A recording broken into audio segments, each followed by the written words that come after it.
+1 ਦੇ ਸਿਲੇਬਸ ਵਿੱਚ ਕਥਾ ਕਹਾਣੀ ਵਿੱਚ ਤੀਸਰੀ ਜੋ ਕਹਾਣੀ ਹੈ ਉਸ ਦਾ ਨਾਮ ਹੈ ਸ਼ੇਰਨੀਆਂ। ਸ਼ੇਰਨੀਆਂ ਕਹਾਣੀ ਕੁਲਵੰਤ ਸਿੰਘ ਵਿਰਕ ਦੀ ਲਿਖੀ ਕਹਾਣੀ ਹੈ। ਇਸ ਕਹਾਣੀ ਰਾਹੀਂ ਲੇਖਕ ਜੋ ਹੈ ਵਰਤਮਾਨ ਸਮੇਂ ਵਿੱਚ ਜਿਹੜੀਆਂ ਕੁੜੀਆਂ ਆਤਮ ਨਿਰਭਰ ਹੋਣ ਦੀ ਕੋਸ਼ਿਸ਼ ਕਰ ਰਹੀਆਂ ਨੇ, ਨੌਕਰੀਆਂ ਕਰ ਰਹੀਆਂ ਨੇ, ਸਮਾਜ ਉਹਨਾਂ ਕੁੜੀਆਂ ਬਾਰੇ ਕੀ ਵਿਚਾਰ ਰੱਖਦਾ ਹੈ ਉਸ ਨੂੰ ਬਿਆਨ ਕਰਨ ਦੀ ਕੋਸ਼ਿਸ਼ ਕਰ ਰਿਹਾ ਕਿ ਉਹਨਾਂ ਕੁੜੀਆਂ ਨੂੰ ਕਿਹੜੀਆਂ ਸਮੱਸਿਆਵਾਂ ਪੇਸ਼ ਆਉਂਦੀਆਂ ਨੇ ਤੇ ਲੋਕ ਕਿਵੇਂ ਉਹਨਾਂ ਦੇ ਆਚਰਣ ਤੇ ਸ਼ੱਕ ਕਰਦੇ ਨੇ, ਕਿਵੇਂ ਜਿਹੜਾ ਹੈ ਉਹਨਾਂ ਦਾ ਇਹ ਜੋ ਆਤਮ ਨਿਰਭਰ ਹੋਣ ਦਾ ਸਫ਼ਰ ਹੈ ਉਹ ਕਿੰਨਾ ਮੁਸ਼ਕਿਲ ਹੋ ਜਾਂਦਾ ਹੈ।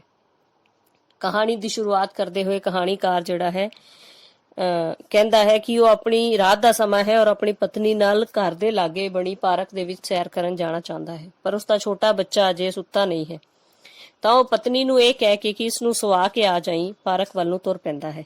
ਜਦੋਂ ਉਹ ਗਲੀ ਵਿੱਚੋਂ ਨਿਕਲਦਾ ਹੈ ਤਾਂ ਉਹ ਦੇਖਦਾ ਹੈ ਕਿ ਕੁਝ ਘਰਾਂ ਦੀਆਂ ਬੱਤੀਆਂ ਬੁਝ ਚੁੱਕੀਆਂ ਨੇ, ਕੁਝ ਲੋਕ ਸੋ ਚੁੱਕੇ ਨੇ ਔਰ ਕੁਝ ਸੌਣ ਦੀ ਤਿਆਰੀ ਕਰ ਰਹੇ ਨੇ।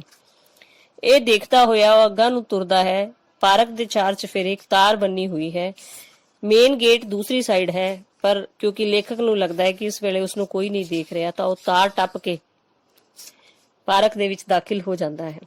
ਜਿਵੇਂ ਹੀ ਲੇਖਕ ਅੱਗੇ ਵੱਧਦਾ ਹੈ ਤਾਂ ਉਸ ਨੂੰ ਹਨੇਰੇ ਵਿੱਚ ਦੋ ਪਰਛਾਈਆਂ ਨਜ਼ਰ ਆਉਂਦੀਆਂ ਨੇ। ਜਿਵੇਂ ਜਿਵੇਂ ਉਹਨਾਂ ਦੇ ਨੇੜੇ ਜਾਂਦਾ ਹੈ ਤਾਂ ਉਸ ਨੂੰ ਪਤਾ ਲੱਗਦਾ ਹੈ ਕਿ ਉਹ ਪਰਛਾਈਆਂ ਜਿਹੜੀਆਂ ਨੇ ਉਹ ਦੋ ਕੁੜੀਆਂ ਹਨ ਜੋ ਕਿ ਸਾਈਕਲ ਲੈ ਕੇ ਖੜੀਆਂ ਹਨ।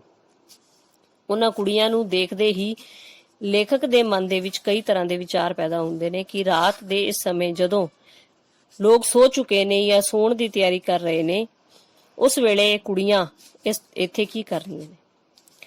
ਇਹ ਸੋਚਦੇ ਹੋਏ ਉਹ ਉਹਨਾਂ ਦੇ ਕੋਲੋਂ ਲੰਘ ਜਾਂਦਾ ਹੈ, ਪਰ ਉਸਦੇ ਮਨ ਦੇ ਅੰਦਰ ਉਹਨਾਂ ਕੁੜੀਆਂ ਨੂੰ ਲੈ ਕੇ ਵਿਚਾਰ ਚੱਲਦੇ ਰਹਿੰਦੇ ਨੇ। ਕਦੇ ਉਹ ਸੋਚਦਾ ਹੈ ਕਿ ਇਹ ਕੁੜੀਆਂ ਜਿਹੜੀਆਂ ਨੇ ਕਿਸੇ ਨਾਲ ਜਾਣ ਵਾਸਤੇ ਇੱਥੇ ਆਈਆਂ ਨੇ ਔਰ ਕਿਸੇ ਦੀ ਉਡੀਕ ਕਰ ਰਹੀਆਂ ਨੇ। ਫਿਰ ਉਹ ਸੋਚਦਾ ਹੈ ਕਿ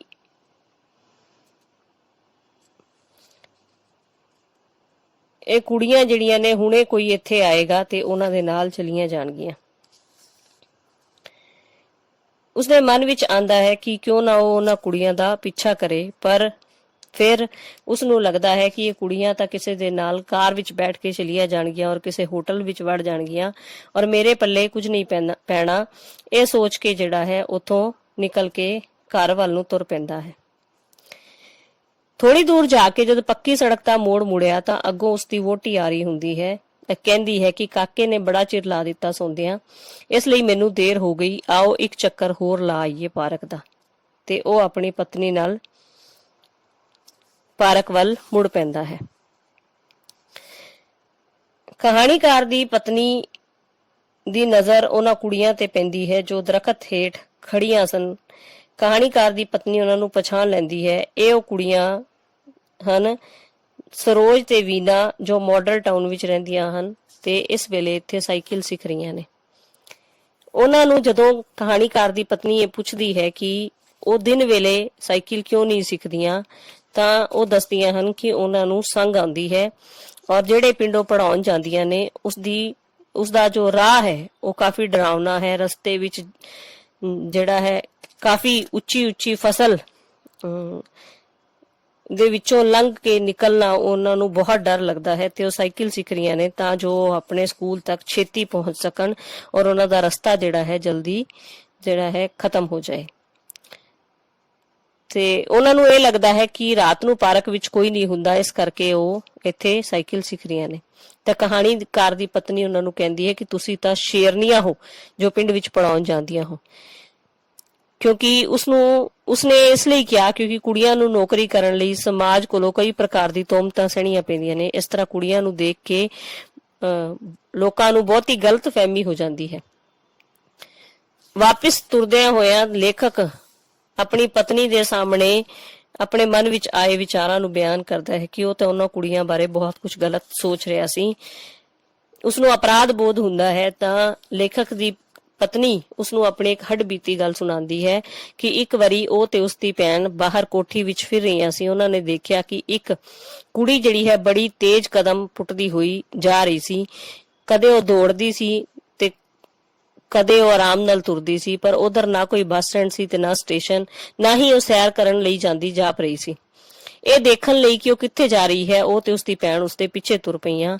ਉਹਨਾਂ ਨੂੰ ਲੱਗਿਆ ਕਿ ਕੁੜੀ ਜ਼ਰੂਰ ਕਿਤੇ ਰਾਤ ਕੱਟ ਕੇ ਆਈ ਹੈ ਔਰ ਸਵੇਰੇ ਜਲਦੀ ਆਪਣੇ ਘਰ ਪਹੁੰਚਣਾ ਚਾਹੁੰਦੀ ਹੈ। ਉਸ ਨੂੰ ਗਲਤ ਜਿਹੜਾ ਹੈ ਨਜ਼ਰੀਏ ਨਾਲ ਦੇਖ ਰਹੀਆਂ ਸਨ। ਲੇਕਿਨ ਜਿਵੇਂ ਹੀ ਉਹਦੇ ਪਿੱਛੇ ਜਾਂਦੀਆਂ ਹਨ ਤਾਂ ਅੱਗੇ ਥੋੜੀ ਦੂਰ ਟੈਲੀਫੋਨ ਐਕਸਚੇਂਜ ਸੀ, ਉਹ ਕੁੜੀ ਉੱਥੇ ਜਾ ਵੜੀ। ਉਹ ਉੱਥੇ ਆਪਰੇਟਰ ਲੱਗੀ ਹੋਈ ਸੀ ਤੇ ਉਹ ਡਿਊਟੀ ਤੇ ਲੇਟ ਹੋਣ ਕਾਰਨ ਉਹ ਕਾਲੀ ਕਾਲੀ ਭੱਜੀ ਜਾ ਰਹੀ ਸੀ। ਇਹ ਦੇਖ ਕੇ ਉਹਨਾਂ ਨੂੰ ਬਹੁਤ ਸ਼ਰਮ ਆਈ। तो ये कहानी है, इस विच लेखक ते उसकी पत्नी ਜਿਹੜੇ ਨੇ ਦੋਨੋਂ ਹੀ ਅਲੱਗ-ਅਲੱਗ ਹਾਲਾਤਾਂ ਦੇ ਵਿੱਚ ਕੁੜੀਆਂ ਨੂੰ ਲੈ ਕੇ ਸ਼ੱਕ ਜ਼ਾਹਿਰ ਕਰਦੇ ਨੇ, ਉਹਨਾਂ ਦੇ ਚਰਿੱਤਰ ਦੇ ਉੱਪਰ ਸ਼ੱਕ ਕਰਦੇ ਨੇ।